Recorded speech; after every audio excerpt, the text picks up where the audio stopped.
Prego, si avvicini. In piedi a voce alta, deve leggere non si preoccupi, sì.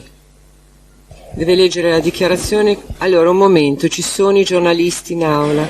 Dottoressa Fiorillo, lei ha qualcosa in contrario ad essere ripresa? No, non è in contrario. In piedi a voce alta deve leggere la dichiarazione con cui si impegna a dire la verità.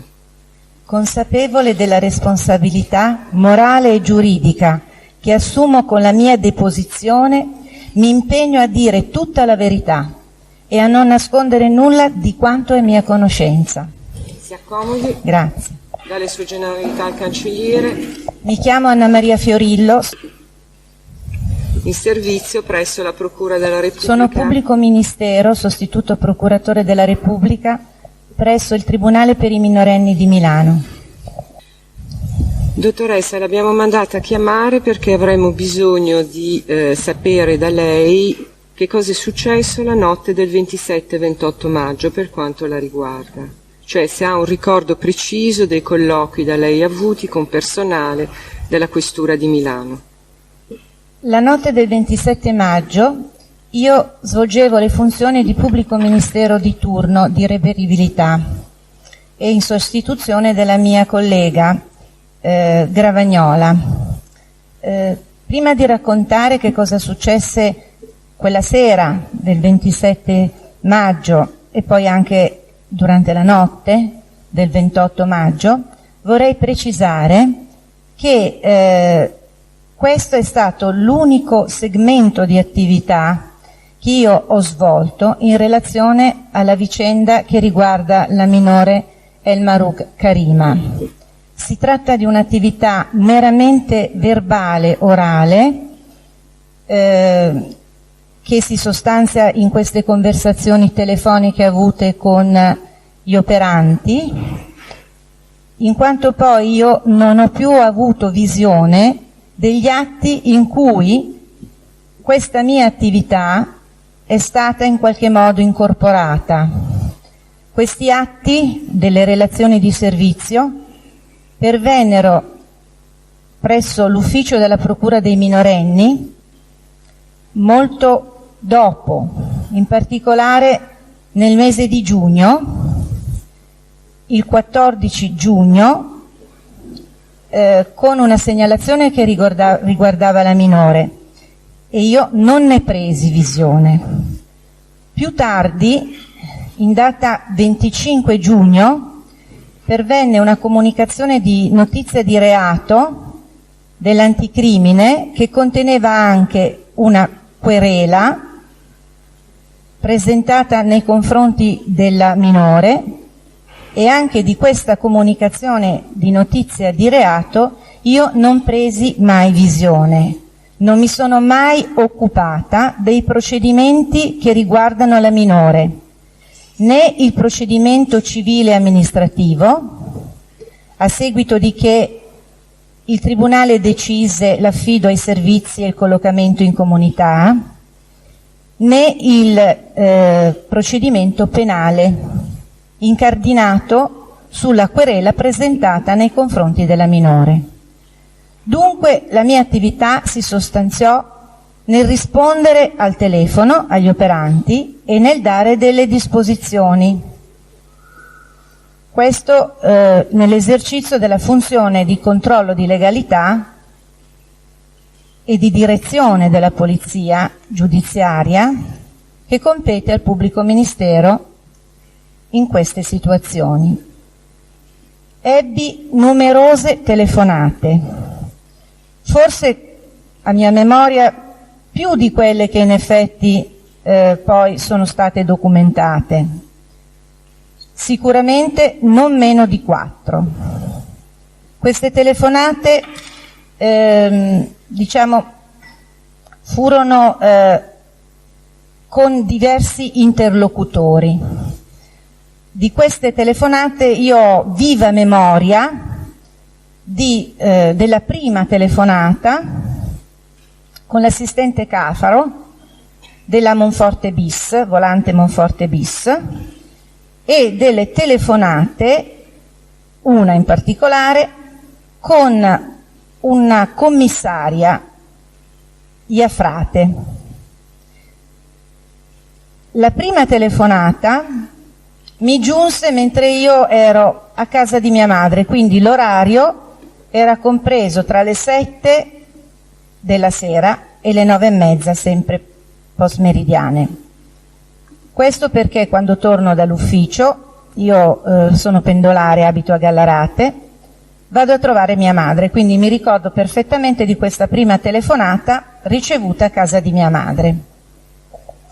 L'agente Cafaro mi disse che erano intervenuti in Corso Buenos Aires perché una persona, certa Pasquino Caterina, aveva incontrato in un centro estetico dove si fanno le unghie, in sostanza, una ragazza, e aveva cominciato a gridare, poi aveva chiamato gli operanti perché l'aveva riconosciuta come autrice di un furto ai suoi danni.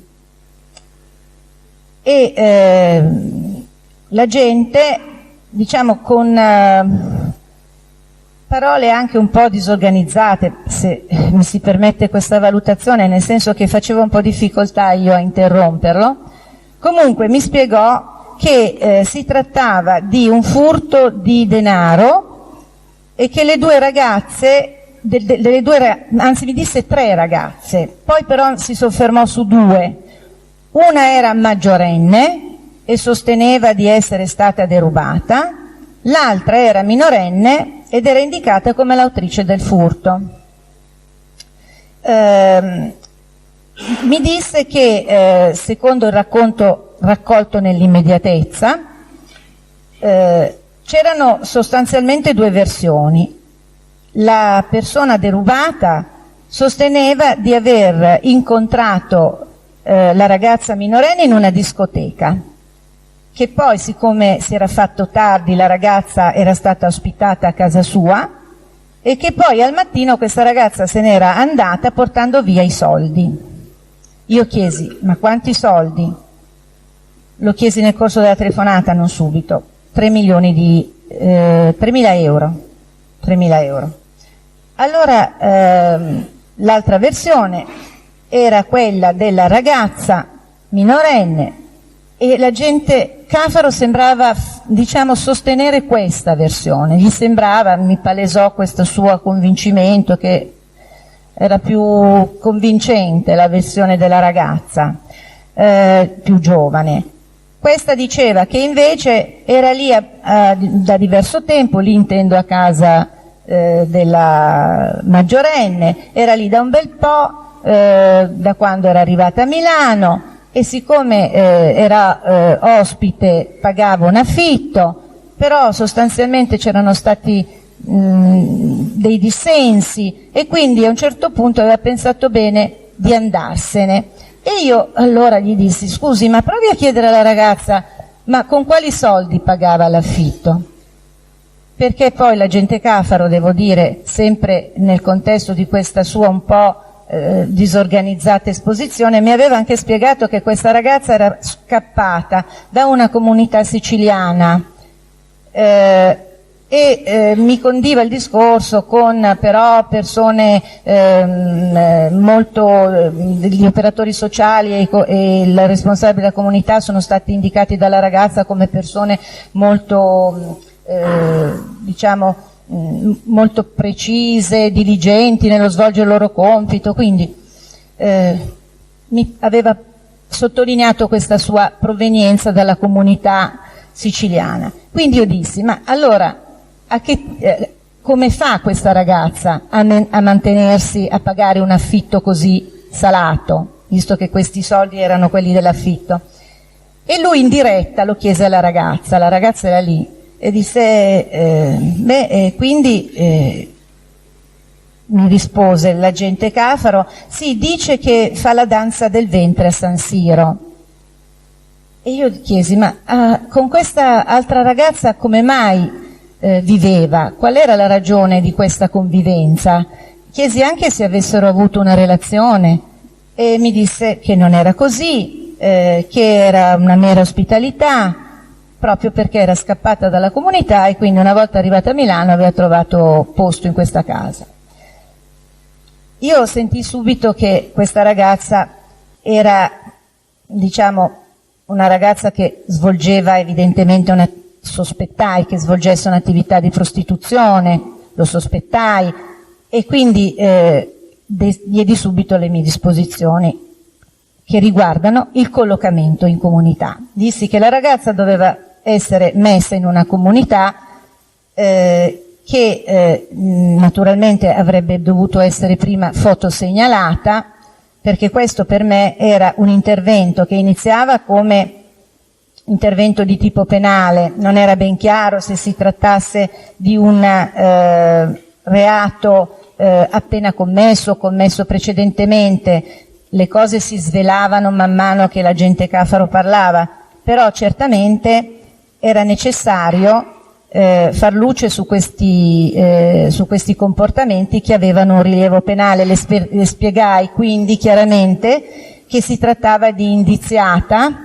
di un reato. L'agente Cafaro disse: ma non c'è querela? Dissi: ma la querela vedremo se verrà sporta nel momento stesso in cui lei mi dà notizia di un fatto di reato. Dobbiamo verificare se si tratta di un reato, un furto procedibile d'ufficio, perché se fosse vera la versione della donna potrebbe essere configurato un furto in appartamento, quindi ci sono tutta una serie di elementi da chiarire. Per me questa è una notizia di reato. La ragazza deve essere quindi sottoposta ai rilievi fotodattiloscopici e poi, dopo di ciò, dovrà essere messa in una comunità protetta. Dissi anche: così la smette di prenderci in giro, perché purtroppo in quel momento era anche un pochino, come posso dire, contrariata, perché mi sembrava che dall'altra parte ci fosse una tendenza a sminuire, a minimizzare gli avvenimenti.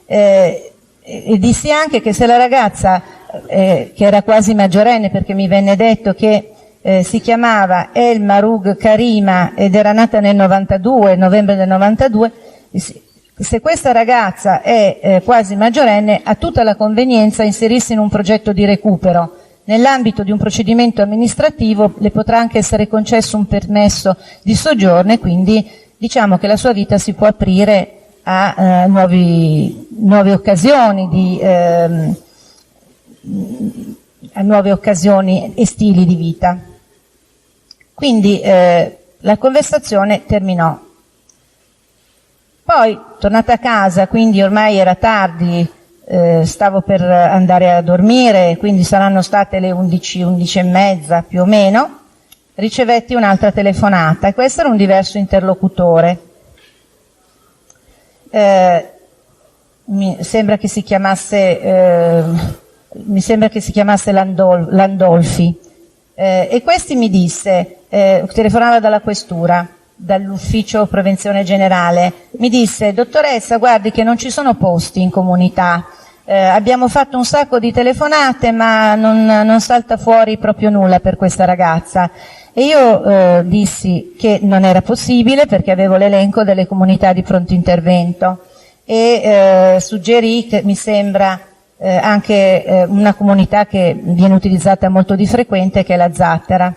E lui mi disse, ma mi sembra che fosse stato già lui a dirmelo, che pareva che questa ragazza però potesse essere presa in affidamento da una persona che si era presentata, ma non fu molto preciso sul punto. Cioè io i maggiori dettagli su questa persona che si era presentata per chiedere l'affidamento li ebbi dalla successiva telefonata.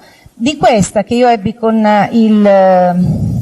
l'assistente, mi sembra fosse assistente Landolfi, io non ho un ricordo così vivo. Ho invece veramente un ricordo vivissimo della telefonata che mi giunse più avanti.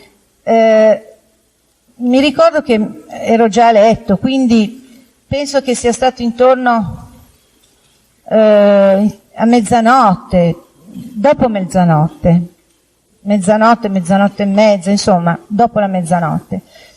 E quindi quando presi il telefono, dall'altra parte la persona che parlava si qualificò come commissario Iafrate e disse che non c'erano posti in comunità, e io dissi che me l'avevano già detto e che quindi avrei autorizzato che la minore venisse trattenuta oltre il termine di legge. Disse che non c'era posto e che comunque si era presentata una consigliera ministeriale, tale Minetti, la quale si era resa disponibile a prendere in affido la ragazza. Io dissi: guardi, consigliera ministeriale è una carica che non conosco, mi può spiegare di chi si tratta? E poi soprattutto mi può dire a quale titolo questa persona si offre per l'affidamento della minore? E la commissaria Riafrate mi disse, sulla prima domanda non rispose, mentre sulla seconda mi disse che questa persona era stata incaricata di prendere in affido la minore perché si trattava della nipote del presidente egiziano Mubarak, al che io rimasi incredula e diciamo che fece anche dei commenti della serie: ma se mi avete detto che si tratta di una ragazza marocchina, come può essere che sia la nipote di Mubarak? Tutt'al più è la figlia del re del Marocco. Per cui, anzi, nel mio ricordo, poi, i primi tempi, questa ragazza era più collegata a questo tipo di parentela che aveva suggerito questa mia osservazione. E poi dissi anche: ma questo affidamento potrebbe essere fatto nei confronti di questa persona che io non conosco affatto solo a due condizioni. La prima è che la ragazza sia correttamente identificata, naturalmente come nipote di Mubarak, compiutamente identificata, e la seconda condizione è che questa persona documenti il titolo per richiederne l'affidamento, quindi che ci sia, come del resto richiede anche la legge, l'articolo 349, comma 4 del Codice di procedura penale, che ci sia un intervento del consolato, dell'ambasciata, una nota che consenta questo tipo di affidamento, in mancanza poi di una comunicazione con i genitori. La dottoressa Riafrate, commissaria Riafrate, però devo dire che faceva molta fatica ad ascoltarmi, perché parlava diciamo come se svolgesse un monologo, parlava con un fiume di parole e io avevo proprio difficoltà a inserirmi nel suo discorso, che diciamo procedeva verso un obiettivo evidentemente a lei molto chiaro e che poi via via diventava chiaro anche a me, che era quello di effettuare questo affidamento. Quindi ci furono dei toni piuttosto decisi da parte mia.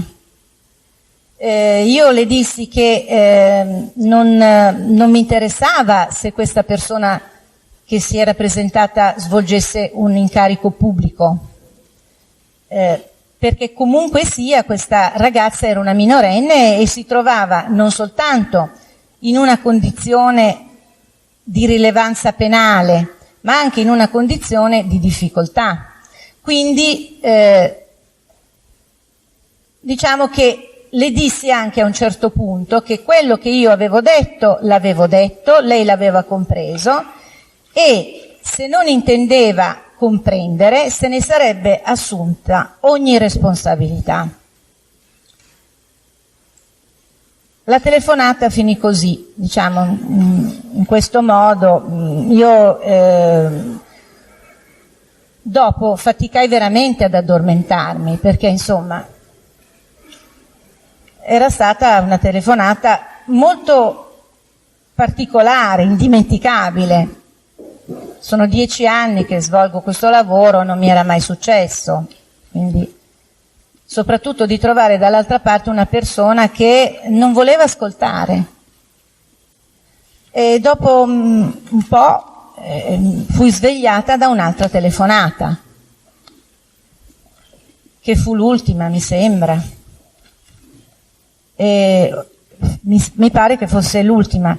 Io mi destai dal sonno e di nuovo era la commissaria Ghiafrate, che cominciò a raccontare una storia di documenti, che questi documenti si trovavano in Sicilia, li dovrebbero avere i genitori,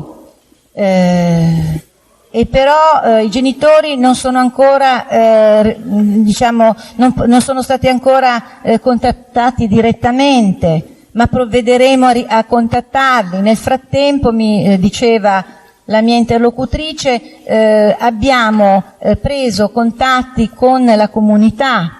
La comunità, il responsabile della comunità ha detto che i documenti non ci sono, però c'è una fotocopia. Mi chiedeva se per me andava bene la fotocopia e io la lasciavo parlare perché era un fiume inesauribile di parole e a un certo punto dissi: ma di quali documenti sta parlando lei? Perché era evidente che i documenti di cui parlavo io erano i documenti della nipote del presidente egiziano Mubarak, e lei mi stava imbastendo tutto questo discorso che riguardava i documenti di questa minorenne, quella che comunque si era identificata fin dal momento, sia pure in assenza di documenti, come una ragazza qualunque, lo metto tra virgolette, qualunque, che proviene dal Marocco. E quindi quando lei mi finì di raccontare di questa cosa dei documenti, io le dissi: ma veramente andò avanti a lungo. Io ero molto infastidita e le dissi: senta, io quello che avevo da dirle gliel'ho già detto, confermo le mie disposizioni e non mi disturbi ancora. Queste furono le ultime mie parole. Forse sono stata, un po' dura, su quest'ultima telefonata, però era l'ultima telefonata che comunque mi aveva svegliato e in quel momento forse ero un po' nervosa, però non ho mai cambiato le mie disposizioni. A maggior ragione, anzi, mentre la situazione si evolveva, capivo che c'erano dei dettagli che non collimavano con la prospettazione iniziale, quindi io ho sempre mantenuto ferma la mia disposizione, che la ragazza fosse messa in comunità. Una precisazione: quando lei dice che la dottoressa Ghiafrate le disse che si era presentata la consigliera ministeriale Minetti, incaricata di prendere in affido la nipote la minore perché nipote di Mubarak, le disse anche da chi proveniva la notizia della parentela con l'ex presidente egiziano? No, non mi disse niente, non mi disse, me la offrì come una verità apodittica, cioè senza spiegazioni. Disse che si era presentata questa persona affermando che si trattava della nipote di Mubarak, ecco.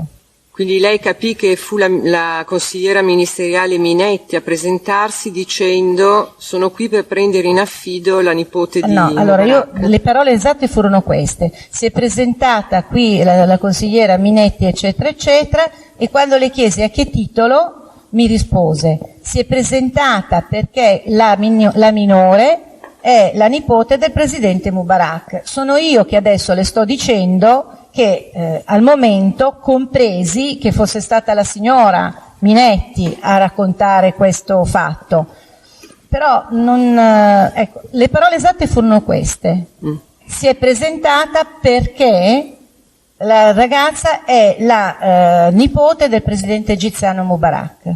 Non le chiesi da quale fonte avesse avuto questa notizia, mi sembrava talmente incredibile. In generale, quando viene effettuato il verbale di affidamento di un minore, Sì. devono essere indicate le compiute generalità nel corpo del verbale? Come avviene in generale il verbale di affidamento? Come viene Il redatto? verbale di affidamento è un verbale che viene redatto dal personale di polizia che effettua l'affidamento, deve essere, questo lo devo dire prima di ogni altra cosa, deve essere trasmesso il più presto possibile dopo che è stato effettuato materialmente l'affidamento. Invece questo verbale di affidamento riguardante la minore è arrivato il 25 giugno, con la comunicazione di notizia di reato dell'anticrimine. Non era neanche nella prima segnalazione del 14 giugno che conteneva le relazioni, è stato mandato molto dopo. Comunque il verbale di affidamento in generale deve indicare le generalità complete della minore e della persona a cui viene affidata. Se ci sono dei documenti deve essere integrato dalla fotocopia dei documenti, oppure se si tratta di documenti come il passaporto, come la carta d'identità, vengono riportati sullo stesso verbale di affidamento gli estremi del documento medesimo. E questo vale anche per la persona che ha l'affidamento della minore. E poi viene sottoscritto dalle persone, in particolare dagli operanti, perché in genere viene fatto dagli operanti, ma a volte anche c'è una partecipazione del responsabile della comunità oppure dell'assistente sociale. Ecco, queste indicazioni devono essere contenute sia nel testo che poi incorporarsi nella firma. Le parti hanno delle domande da rivolgere alla testimone? Pubblico ministero no. Pubblico ministero nessuno? Prego, avvocato Longo. L'articolo 151, secondo comma delle norme di attuazione, è lei che deve decidere chi deve iniziare l'esame del test ammesso ex officio. Abbiamo chiesto al pubblico ministero, che ha già risposto, avvocato Longo, che non intende rivolgere domande alla teste. La difesa?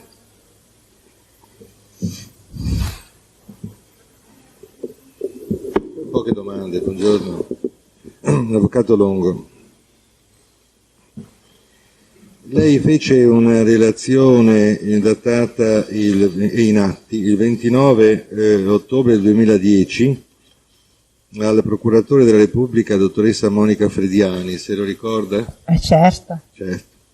Ne fece altre oltre questa? No, però ho documentato tutta questa attività non soltanto nelle memorie che ho scritto al CSM per chiedere tutela nei miei confronti, ma anche nei 2 interrogatori a cui sono stata sottoposta nell'ambito del mio procedimento disciplinare.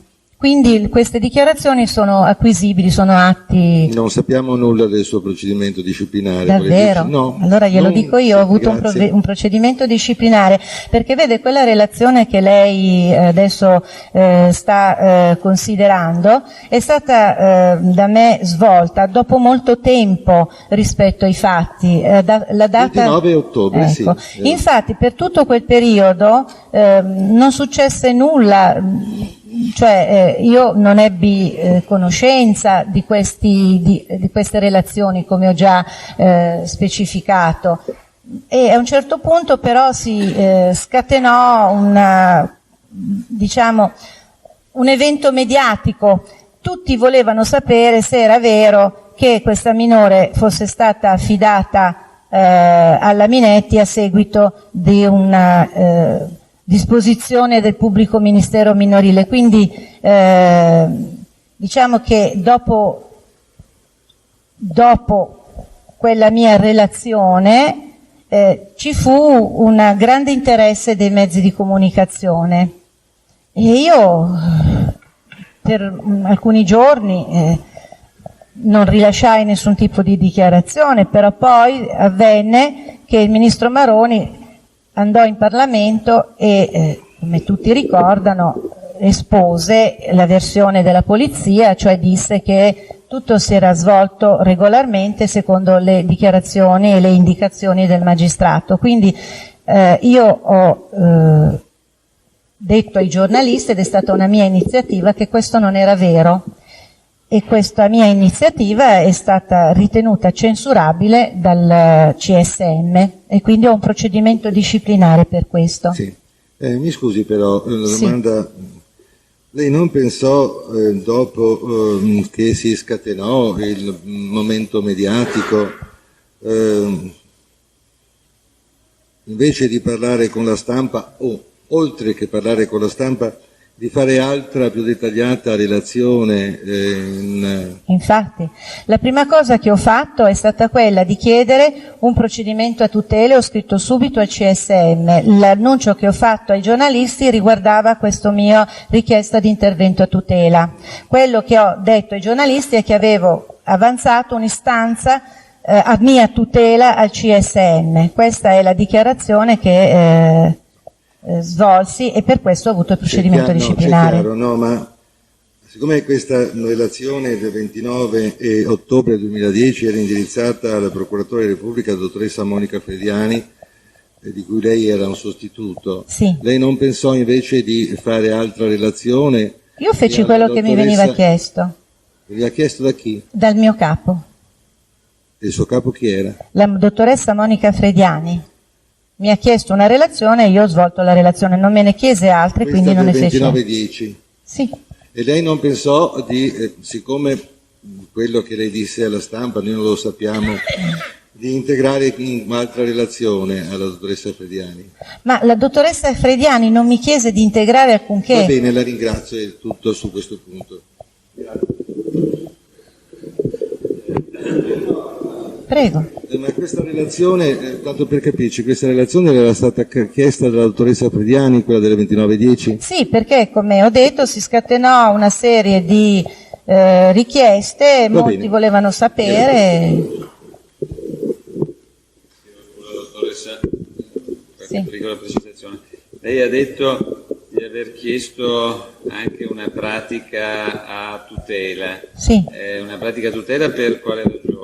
Perché ritengo che il ministro Maroni, quando è andato in Parlamento e ha detto che la minore venne affidata alla Minetti dalla polizia seguendo le indicazioni del magistrato, abbia detto una cosa, non solo che non corrisponde alla mia diretta esperienza, ma che attacca la mia onorabilità come magistrato, perché nessun magistrato degno di questo nome avrebbe potuto fare una cosa del genere.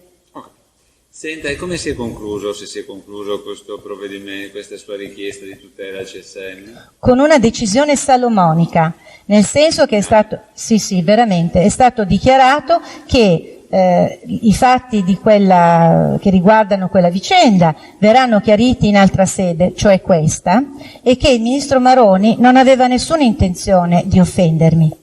Quindi comunque si è già concluso sostanzialmente, adesso a noi non Sì, interessi con un non luogo a provvedere. Si è concluso con un luogo Sì. a provvedere. Senta, mentre invece lei ha detto di avere questo procedimento disciplinare che riguarda le interviste da lei rese ai mezzi di informazione e anche a mezzi televisivi, lei è andata anche in televisione? Sì, sono andata dall'Annunziata. Ah, ho capito. Ho reso Quindi, pubblica testimonianza. ha reso pubblica testimonianza, quindi alla luce Annunziata Sì. e anche a delle testate giornalistiche. No, solo all'Annunziata, è stata la mia unica apparizione televisiva e l'unica intervista che io abbia rilasciato. Quindi quelle al Corriere, a Repubblica? Non ho rilasciato interviste, diciamo che ho detto delle cose certamente, ma non nel senso che sono state cose dette al di fuori di una formale intervista richiesta dal giornalista o richiesta addirittura da me. Maniera estemporanea. Esattamente, sì. Senta, mi scusi, ecco, lei per quanto riguarda gli affidamenti di minori, per sua esperienza, visto che lei certo che sono 10 anni che ovviamente segue questa vicenda, è mai accaduto, o quantomeno a lei è mai accaduto, che il minore sia stato affidato ad un soggetto estraneo?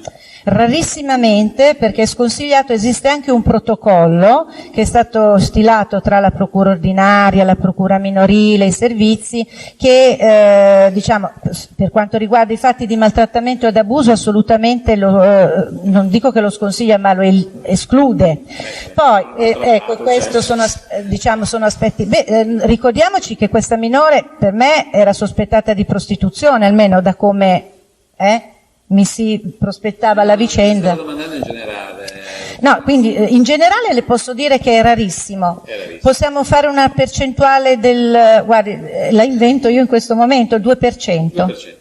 Senta, può accadere in via, o a lei è mai accaduto, che vengano fermati una minore e una maggiorenne, entrambe indagati, e che poi la minore venga affidata alla corte? Oh, come no, certo che avviene. Sa quando? Quando le arrestano tutte e due o vengono fermate per un reato. Una delle minorenni, per esempio, è una nomade, e allora bisogna diciamo affidarla ai genitori o dei parenti. Allora avviene che spesso la persona con cui hanno commesso il reato sia un parente, e in particolare un fratello, una sorella, e così viene affidato al fratello o alla sorella maggiorenne. E se non è parente?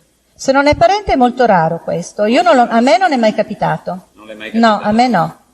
Va bene, la ringrazio molto. Abbiamo terminato? Voi? Grazie dottoressa, abbiamo terminato.